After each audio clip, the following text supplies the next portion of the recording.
So I'm a political scientist by trade.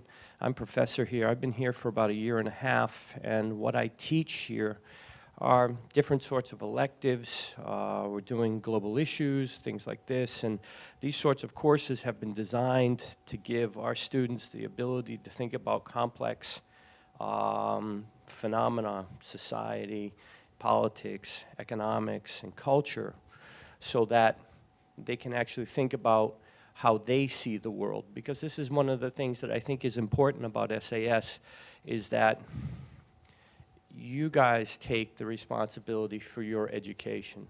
I've got my PhD. I've done my corporate job. I've quit my corporate job. I've come back to academia.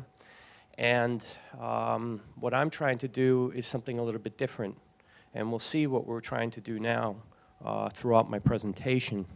But anyway, before we really get into the meat and to the details, I want you to take a look at this quote for a second. And this quote is from Tin Mauen, and he works for an engineering consulting company in the United States.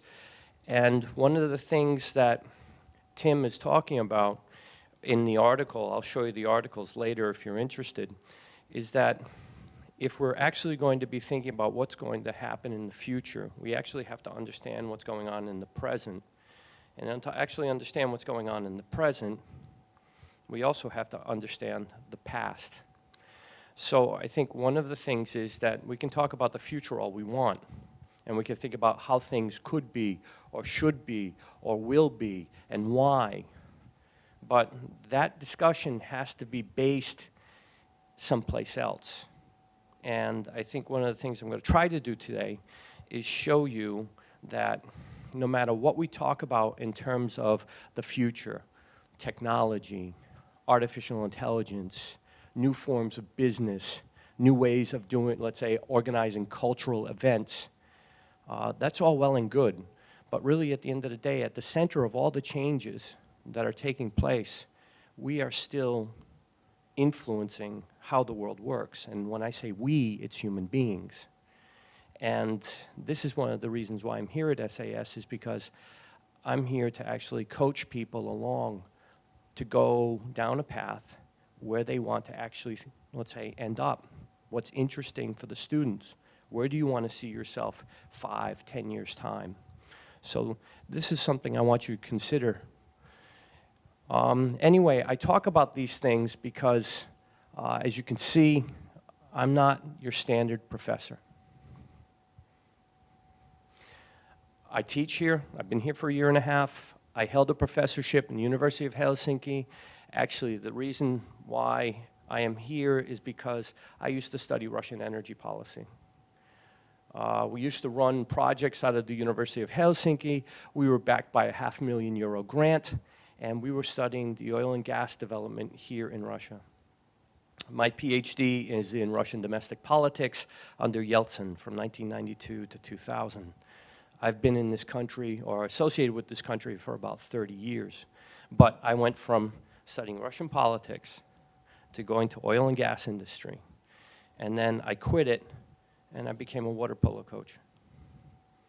And then I picked up photography along the way, and that has brought me back here. So who I am, what I do, I'm not just teaching, I'm actually mentoring, I'm coaching.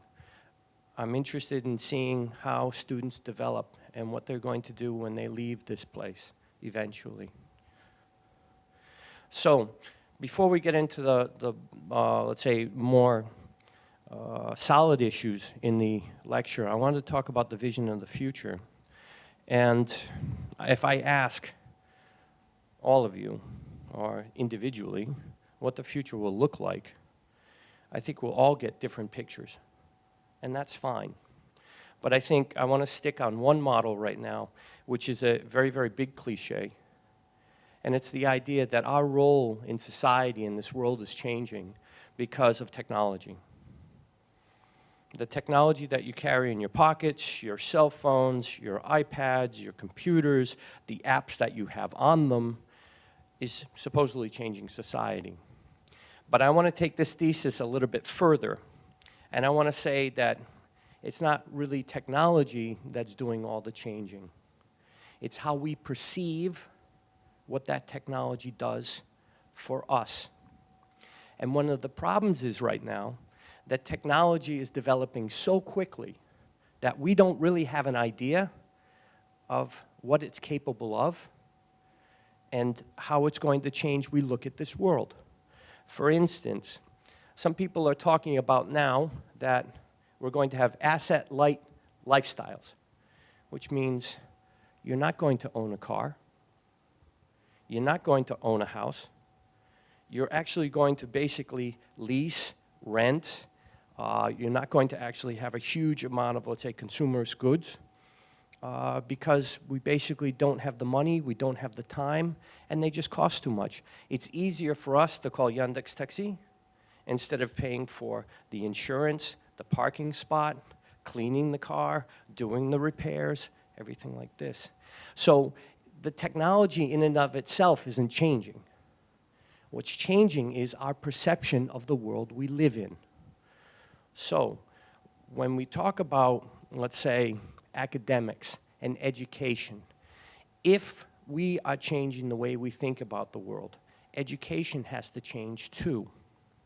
So this thing about taking tests, learning how to take tests, getting great grades on tests, it's out the window. It's not what we do here. In fact, what we do is something else. We're actually giving assignments, courses, tasks, projects, where you're going to be tested, or our students are tested, in terms of how they're able to cope with very, very difficult, changing situations. And the last thing is this, guys. There are no right answers. If we sit there and say in 20 years' time, the world is already very difficult to understand and it's going to be difficult to predict, then we have to have people that are prepared to actually cope with those very, very volatile circumstances. So that basically leads me to the challenge that we have here at SAS. And the challenge is to create individuals, личности, characters, people that have their own minds, their own ideas, they ask questions. This is crucially important because if the world is changing the way we think it is, then staying with the business as usual, как всегда, это не годится, it doesn't work. We need people that are prepared to actually change their minds, to sit there and say, hey, listen, if we try this, what happens? And this is the thing that I was talking about before, that we all, at the end of the day, we're studying people. We're working in an element. We're trying to understand how people change according to the way they perceive the world around them. And that's what we're preparing you for. And that's the challenge from the professor's perspective. So the philosophy behind this. So what are we trying to do? Are we trying to prophesize? You read your daily horoscope and it says, today, don't go to school because it's going to be a bad day for grades. We're not doing this. Are we doing prediction? You know, again, the crystal ball. You know, how are the markets going to behave today? What's the price of oil going to be? These things are not interesting for us either. Because actually, at the end of the day, if the circumstances are changing and our understanding is changing, then how can you actually predict anything? As a social scientist, I'm not in the job of predicting. All right? I'm trying to make people prepared for the world outside when they leave the university. When I was an analyst for a gas company that was buying gas here and selling it in Finland, I wasn't predicting the markets. I was basically saying, here are the scenarios that we can see. If this happens, then we're going to have to be prepared for something else, and vice versa. So, what are we trying to do? We understand that the world is complex, business-wise. For the political administrations, it's very difficult. For institutions like universities, it's very difficult because everything around us is mutating, evolving, and we're trying to actually make our products fit that market that much better. So, we actually have to have people that are going to question the de rigueur, the day-to-day, the business as usual. And we're not talking questioning like protesting. We're talking about reflecting about why did this work at one point in time, but it doesn't work anymore. When I was in the energy business, my company hired me because they wanted me to change the culture in the company. I was 35 years old. I got my first corporate job, and my boss comes to me, David, we've got engineers here that have been working for 35 years. You need to change their mindset in terms of how the market is working. Thank you very much. It's the hardest thing to do because people are used to doing the same things the same way all the time. Right?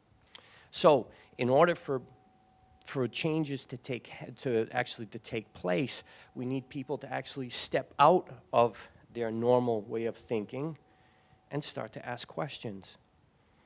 And this is the philosophy behind a lot of this discussion in critical thinking. Critical thinking is not critiquing.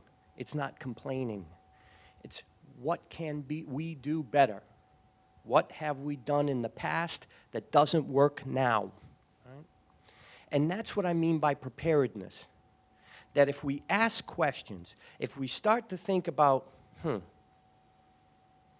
used to do something this way, but if I change this, maybe something else will happen. It's like when you're playing with your phone, when I'm taking photography, when I'm taking pictures, I'm playing with filters, I'm playing with the zoom. And what I'm trying to do is see if I change one factor, if I get a completely different result. And this is what we mean by preparedness, because nothing is guaranteed these days. So what tools do you need in order to fulfill this sort of role or this idea that we have of some sort of, let's say, character? What does the future look like for you? Many university students, I remember this when I went to school. I get into university, I'm 18 years old.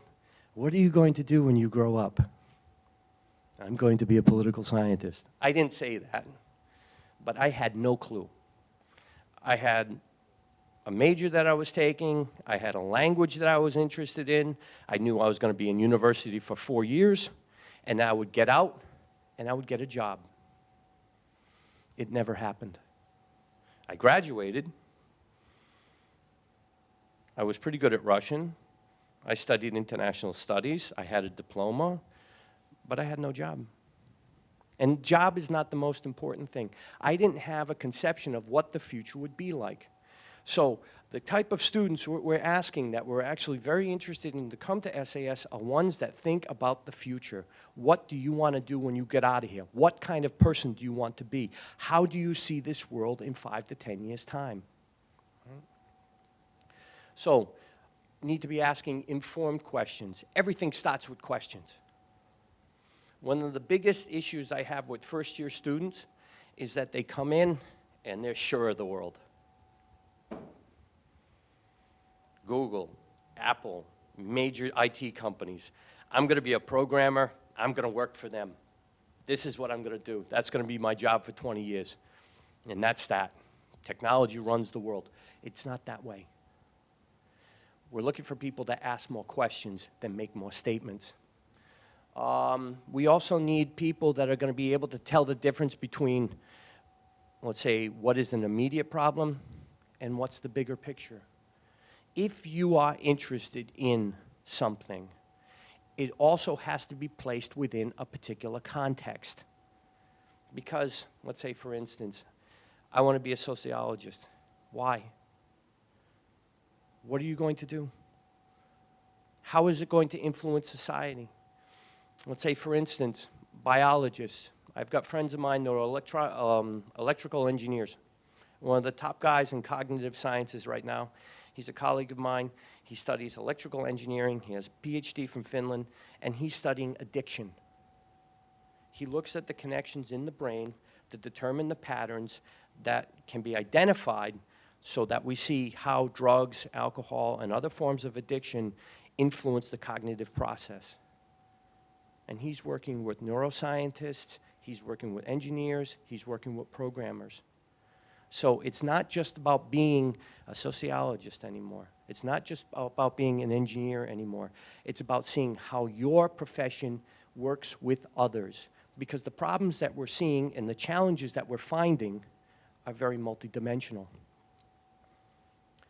And then the other thing is this, as I said before, there are no right answers. A lot of times what happens is that we determine a problem and we throw money at it. Our business is dying. We need to build a new facility.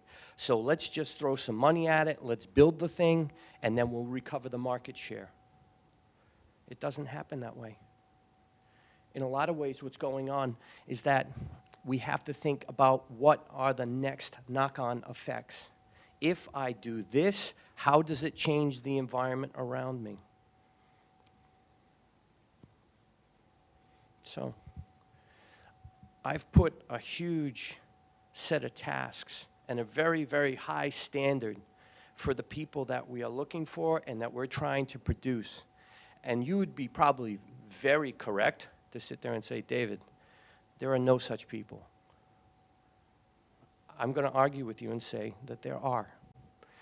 So these are 3 people that I chose going through interviews in the Financial Times and the New York Times, and I want to see if there's some sort of commonality among them, why they are so unique, and why I put them here in front of you to actually illustrate my point about creating characters. Vivian Ming, she works for Socos Labs in Southern California. She started her career in University of California, San Diego. She dropped out, just left. She was living in her car for about a year, if I'm not mistaken. She was going from job to job to job, and she couldn't find what she was looking for. And all of a sudden, she decided, okay, enough's enough. I'm going to go to Carnegie Mellon, and I'm going to become a neuroscientist. And she was working on human and artificial intelligence. How do you go from the living in the back of your car to a neuroscientist, and now to one of the top people in terms of dealing with how artificial intelligence can help us hire the right people in the business community? That sort of career trajectory tells me that you don't have to, let's say, start out as a biologist, get your master's in biology, get a PhD in biology to become successful. In fact, the paths are going to be very varied. It's going to be more interesting. But in order to do that, you have to be resilient. You have to think about growth. How am I personally going to develop over time? Guys, we are learning until we die. If you think you get a bachelor's degree and you're going to walk out into the world and get that first job, like Andre said, it's not going to happen. You don't have the experience, you don't have the knowledge, you don't have the skill set. We are developing constantly. So here at SAS, we're trying to give you the push to become that person that you want to be, all right, and giving you those skills that you need. Another thing is that we have to be emotionally intelligent. We have to understand the people with whom we are working. One of the things about the problems that we face now in the world is that they are multidisciplinary, multidimensional. As a political scientist, I had to work with, in my former business, I had to work with engineers, I had to work with business people, I had to work with politicians, I had to work with people in the local communities who were worried about the environment. And you know what? I had to speak all of their languages. And I don't mean Finnish, and I don't mean Russian. I had to understand their perspective on their problem, on our general issue from their point of view. It's the same thing the way I teach. Hey, I know this stuff already. I have to translate it for you to get, so that you can understand what I'm talking about and you can find some value in it. And this is what I think emotional intelligence means. You are sensitive to the needs of the people around you. The other thing that she says is that we need people who are creative. Now, we're creative in different ways. And that's one of the things that we tried to do here at SAS as well. Although I'm a hardcore political scientist, I was in the energy sector, I would love to leave academia and become a photographer. This is what I want to do. This is my future plan. I will drop this at some point, and I will just do street photography. Done and dusted. And I think this is another thing. We all need to have a passion. We all need to have something that drives us, that gives us meaning. And those are the type of people we want too. Because again, that adds to the creativity, adds to the emotional intelligence, and also adds to the bigger picture. A lot of my students sit there and say, why are we reading the classics? Why are we reading Plato? Why is Aristotle important? It's because it gives you a fundament, a base from which you can refer to what's going on now, so you can see what's going to change in the future. Because guys, I'm almost 50. I've got 30 years experience on you. Even if we give you the skills, like the cognitive skills, the critical thinking skills, we fill that toolbox, you still have 30 years to catch up. And we have to give you that, let's say, that basic data from which you can start to make your own assessments, your own conclusions. So what does she do, which is so interesting? How does she combine all of these things? She's basically interested in how to hire better people. And one of the things that she does, and her company does, is they look at algorithms and see how those algorithms interpret candidates' skills, their competencies, so that they can succeed in the job where they go next. She is optimizing the HR process. And that's pretty cool. I think that's it's fascinating for me. So, if you're not into AI, if you're into cultural studies, you're more creative. I'll give you an example here. Sandrine Collard, she's from Rutgers University. She's an expert in contemporary African art. The reason I put her here is because I had a student come up to me last weekend at the open doors for the University of Tümeng. And she said to me, David, I'm a violinist. Is there any future for me? Is art dead? Can I actually pursue what I want to pursue, what I love? And I'm like, yeah, we need you guys. If technology is going to be the way we say it's going to be, how are we going to determine what is human? Human is creativity. Human is art. Human is photography. Human is music. And this is what Corinne is doing. She's basically in charge of Biennale. You've probably heard about Biennale in Yekaterinburg. We had a small one here. It's a worldwide festival. What Corinne did was that she understood that in the Democratic Republic of Congo, they have projects, they have artists. Oh my God, it's Africa, they have art? Yes, they do. They have very good art. And what happened was that she was studying in Lubumbashi. And she found out that there were all these artists that had this great stuff and this great story about the city where they are from.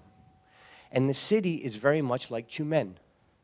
It produces raw resources. It was in the mining industry for decades. And all of a sudden, when that mining industry started to collapse, the city lost its identity. And Corinne came, she started working with the artists, and all of a sudden, she started to find out that how they could reinvent the city's image. What is this city about? More than just the mining industry. The other thing that she was saying was it was really important for her to be involved because they were keeping the art where it belongs, where it comes from. in the place where the artists are from, in its context. Because what was happening was people would go to Congo, they would study the art, and they would take the knowledge and bring it back to the United States, bring it back to Britain. It's neocolonialism to a certain extent, because why? The people that created it weren't benefiting from it. And she started and established, she didn't establish it, but she's now been working on Biennale, which has been, I think, for 6 years. But this is the first time that they've been able to focus on what's been going on there, keeping the art there for the people that create it. But the other thing is this, she has to understand the business. Because unlike other biennales, these guys didn't get the financial support. So she had to understand the mathematics. She needed to understand the marketing. She had to give a message. It wasn't just about, I'm a PhD, I study art, and I don't do business. That's not the business model anymore. She had to do all of it. In order to fulfill her dream, she had to be involved in all of these things. So again, you have to be flexible, right? The last one, and I think this is probably the character who I admire the most, because if you can see here, Nicola has been playing violin since she was 4. Gifted, talented, straight up. No one in the family plays violin. She picks it up, she starts playing, right? By age 8, she's in the National Children's Orchestra. She is the first violinist, all right? At age 8. Of all the people that could sit there and say, I don't need to do anything. I'm good at one thing. I play violin, and that's that. Deal with it. Deal with my talent. I'm not going to do anything else, right? But look what she's done. She goes on, she's named, at 18, she named the BBC's Young Musician of the Year in 2004. At 29 years of age, she's the youngest recipient of the Queen's Medal for Music. She wouldn't have to do another thing. Just tour, play your violin, and enjoy it. But she sets up a foundation. She's working on another foundation. And they're trying to bring music to kids that don't have it. And what she said in the article was this: I have to change my mindset from being an artist, from concentrating on things that I love doing, that's really easy for me because I've been doing it for the past 25 years, to thinking about how do you organize a foundation to get that sort of passion to kids that don't have it. That's a complete change of gear in terms of ways of thinking. So, what she talks about, which is important, is it about the time that I have, or is it the clarity of thought? Again, going back to thinking, understanding how to use what you have in your head under difficult situations, right? She had to step out of what she's been doing naturally and become a business person. This is, I think, the future that we are seeing. That you're not going to be just an economist. You're not going to be a sociologist. You're not just going to be a programmer. Because guess what? For programmers, computers can do it better than you can. That job market will fade. It will disappear. So you need to give some sort of competitive advantage to the market. And what is that? Social skills, creativity, the ability to see things from different perspectives, understand everyone's point of view, and come up with a solution. That's why I put these things here. That's why I call it the critical future. And that's why I'm here at SAS, because this is what I teach. And this is why I'm here in Siberia. So I will end the session, the lecture now, and open the floor to questions if we have time. I don't know what time it is. Dima, который час? Сколько остается нам? 15 минут. You have 15 minutes. You have the opportunity to talk with me now, so don't be shy. Marcel knows. He's been in summer school. These guys know how I am. I'm very open to questions. There are no dumb questions. So please, go right ahead. Or did I give you too much information to think about?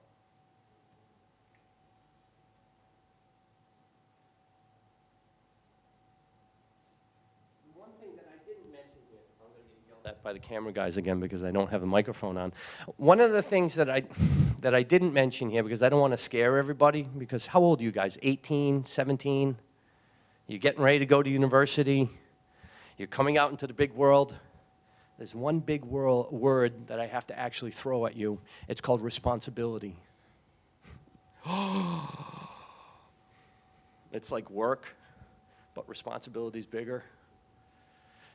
You are going to be more responsible for your success and how you design your educational experience. You're going to need more choices. Because if you face a professor like me, quote unquote professor, I'm going to be asking you questions about what you think, what is important for you. Because your opinion matters, your ideas matter, why you are in university matters. What you have in your head matters, because you could actually influence the way our future will be. But you need to take the responsibility to make that message so other people understand it. And that's the challenge here. Like, I heard a lot of questions today about English language and all of this. How is it in the classes with English language? You know, are you going to teach me this or that? You're going to be teaching yourselves. Yes, there are classes. Yes, we give you the tools. Yes, there are resources. But at the end of the day, this is not a passive process. It's very active, and it's on your shoulders. If you look at all those examples that I gave you about the women that I think exemplify what we are looking for, or the people that we want to produce at SAS, they're actually going out there and doing it themselves. It's not their parents pushing them. It's not someone saying, hey, I came to the university, teach me. They went out and found stuff for themselves. And I think that's the biggest challenge that you will face wherever you go, whether you come here, you go to UTMN, or you go someplace else. It's about responsibility. We'll give it to you all here, but at the end of the day, it is up to you what you do with it.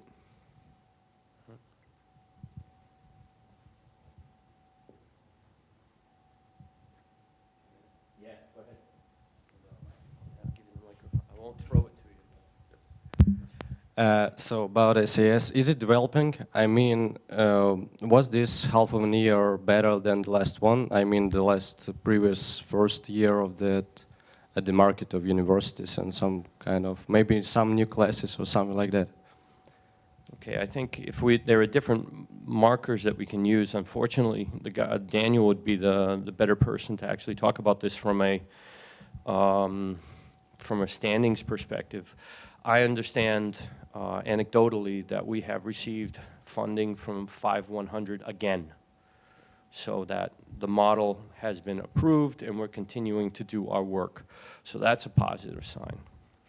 For me, personally, I've been able to adjust to the demands of what you guys need more, because this is a challenging job in and of itself.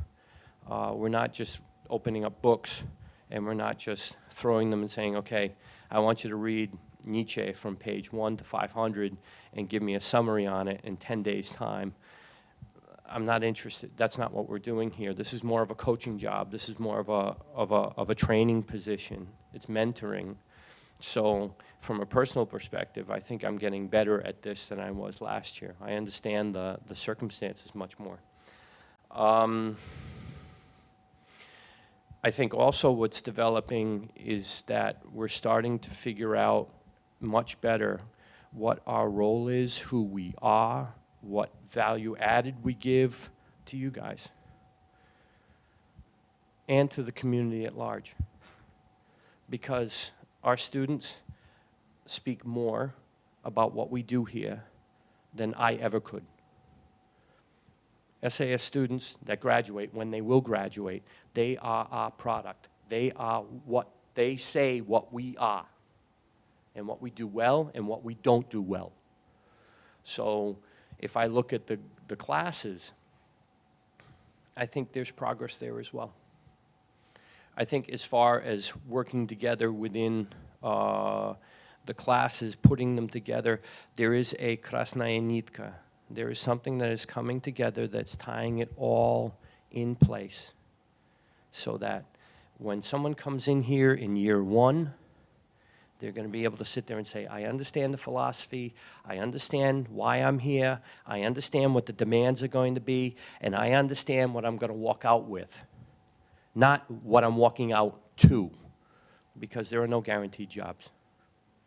But what you will walk away with is a toolbox that you can use for the rest of your life. So I think we're doing a much better job in that.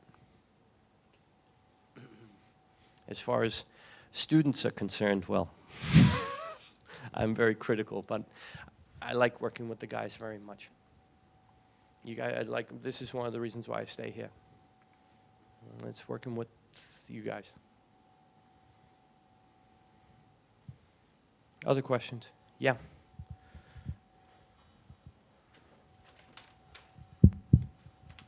Okay, so the lecture was really interesting, and I wanted to know from your experience, was it hard to you to get new skills that you needed through your lifetime? And will it be really hard for us to learn new things? Okay. I'll answer the first one, and I'd be lying to you if I said no. Because it's always been difficult to make the transition from academia, where you're safe, you do your research, there's no implications for what you study. We go and read papers, we give presentations, we write books, and it's to a certain extent, it's the ivory tower. Someone reads it, great. Someone doesn't read it, who cares, right? I did my publications, I've got my position for the next 5 years, I'm happy. To make that jump to go to business, that was very difficult, because within 6 months I understood that I wasn't hired because of what I could publish. I was hired to understand how different components of the business work together, how they're changing, and then I needed to sell that, or not sell it, but convince the board of directors, the CEO, the customers, that our vision for the market was accurate. There was no theory. It was about, can you take what you know and tell us it's going to be cheaper over the next 10 years? That's a huge jump. So for me, that was very difficult. And I don't think I was very successful at it, to tell you the truth. I stayed in the business for 5 years, and I decided, okay, it's time for me to leave. When I started coaching water polo, I was working with kids that at the time were 12 years old. They spoke Finnish. They came from a completely different society, completely different culture, completely different generation. And I found very quickly that if I would talk to them as if I would talk to older players, it would not work. So that's where that sort of emotional intelligence, learning who your audience is, what is important for them, making the message clear, that was a big lesson for me. That was really, really important. And I think taking all that type of thing and bringing it here, this has been another sort of level, because culture is different, demands are different, the surroundings are different, and I'm different. I've changed. So I don't think there's ever a point where you can sit there and say that it becomes easier. I think what does make it easier, if you're able to be flexible. Like, I'm more prepared now than I was before. And that comes with age. That's a good thing about getting older. So, but again, you know, really the proof of whether I've gotten better or not at what I do is what the students say. I think that's a big measuring stick. But it's never easy. I think if you adopt a more, let's say, open mindset, then it makes that sort of transition process easier, but it doesn't make it easy.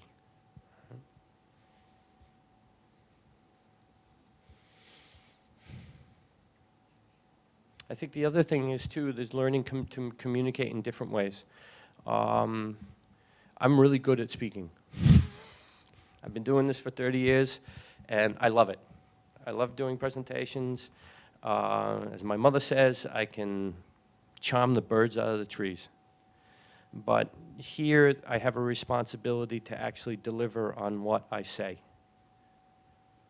It's not just a sales job. I have to back it up with action. Making sure I'm there for the students, making sure that they understand topics if they don't get it. And I take this very, very seriously. It's something I'm working on. Any other questions? Dima, сколько времени осталось?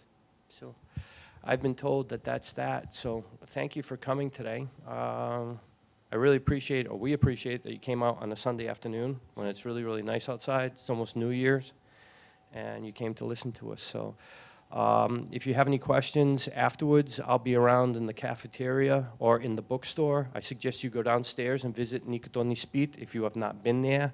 It is one of the most unique bookstores. It is unique in Russia. It is probably the best bookstore in the Russian Federation. And it's here in Tюмень. So take advantage of it. See Dasha. She'll sell you some good books. All right. Thank you very much, and have a good afternoon.